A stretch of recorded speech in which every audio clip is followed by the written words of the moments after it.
ever told me a few years ago that we would ever read headlines like these in American newspapers, I would have called him crazy. Yet here we are, reading them. In the middle of the 20th century, in the United States of America, hundreds and hundreds of teenage boys and girls are becoming hopeless dope addicts every year. It's fantastic, it's unbelievable, and it's terrible, but it's true. The government maintains 2 hospitals just to treat drug addicts at Lexington, Kentucky, and Fort Worth, Texas. It used to be a rare thing for a juvenile to be admitted, but look at these recent figures. And remember, these are only confirmed addicts who have come to the attention of federal authorities. How many others are still only occasional users of marijuana or heroin, morphine, or in some cases sleeping pills?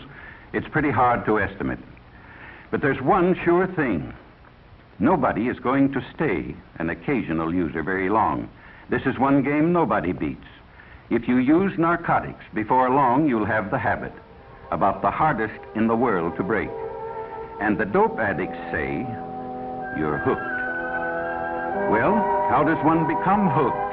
The simplest way to answer that is to talk to someone who has had the experience.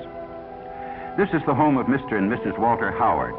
They just got their teenage daughter back after a 6-month nightmare that even Edgar Allan Poe couldn't have improved on. Mrs. Howard agrees to let us talk to her daughter, Phyllis, when we explain that we could use her case to help others avoid the same mistakes.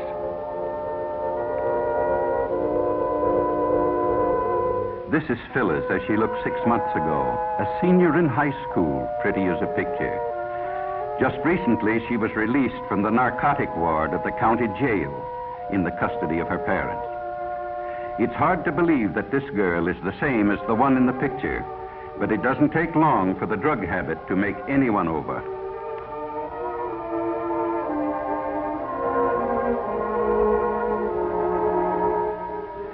Phyllis wasn't anxious to talk about her experiences with dope, but she could see how her story might be used to help others, and she began to talk.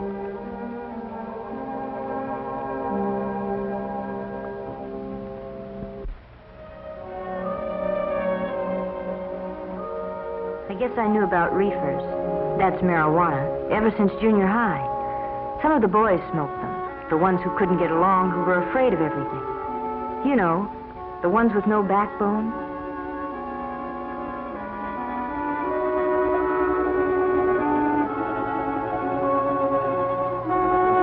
In high school, my girlfriend Ann and I went around with Jim and Bob. They both smoked pot. That's jive talk for marijuana. And after a while, Ann and I got so that we did, too.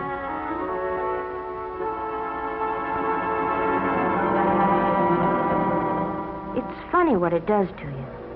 Everything speeds up to 100 miles an hour. You think you're real sharp, and you laugh a lot. You feel like you're the biggest person in the world.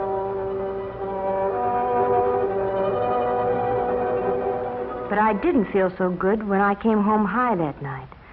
My dad knew something was wrong, but he didn't know what.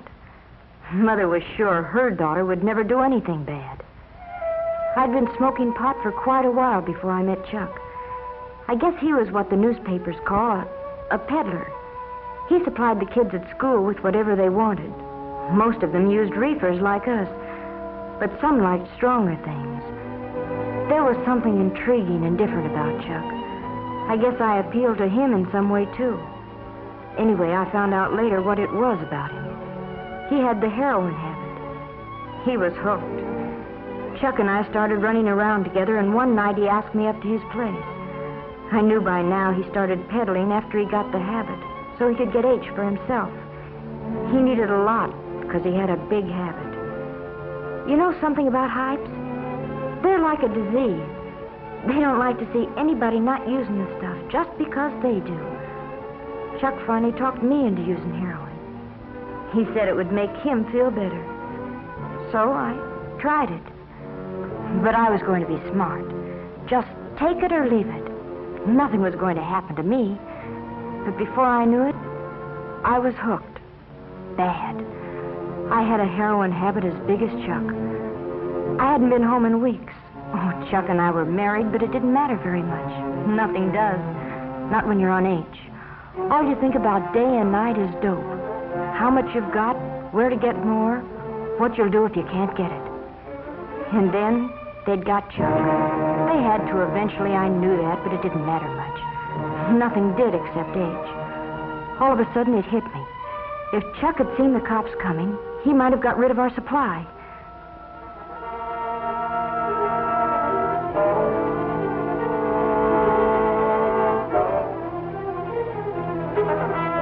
That's what happened.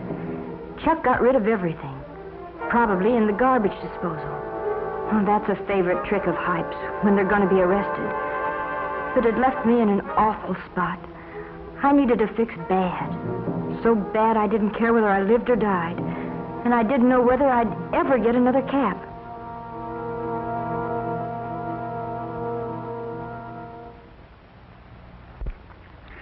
In the meantime, Phyllis's parents had nearly gone crazy. They hadn't seen or heard from their daughter in months. Mr. Howard checked every newspaper story that might by any remote chance have to do with Phyllis. But gradually their hopes died. They were almost convinced she was dead. But I wasn't dead. I tried once to kick off the habit, but I was too far gone. You know, the police say, find a heroin addict and you find a criminal, and that's just about it. If you're hooked bad, it costs about $30 a day for H. Boys get the money by stealing or swiping car parts, maybe by holdups. Girls take up street walking or do what I did, become peddlers themselves. When Chuck went to jail, I used his contacts and peddled dope myself. Sure, I knew it was wrong, but when you're hooked, you can't help yourself. They got me eventually, too, just like they did Chuck. And when I was arrested, I was almost glad. I told them I wanted help. I wanted to try and kick it off. It was horrible. 5 days, and I didn't care whether I lived or died. It feels like your skin is being torn right off you, and then you ache all over and get sick and you can't breathe. Your nose runs and you have a high fever, and then you pass out, but when you wake up, it starts all over again. 5 days. But I was lucky. I kicked it off, and I've never used dope since. Maybe what happened to me will keep it from happening to somebody else. Or I don't even want to talk about it.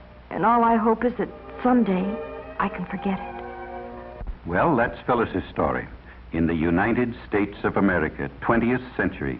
Unbelievable, isn't it, that such things can happen? Phyllis's case is typical. Most teenagers start off with marijuana. Then they decide to see if heroin has any kick.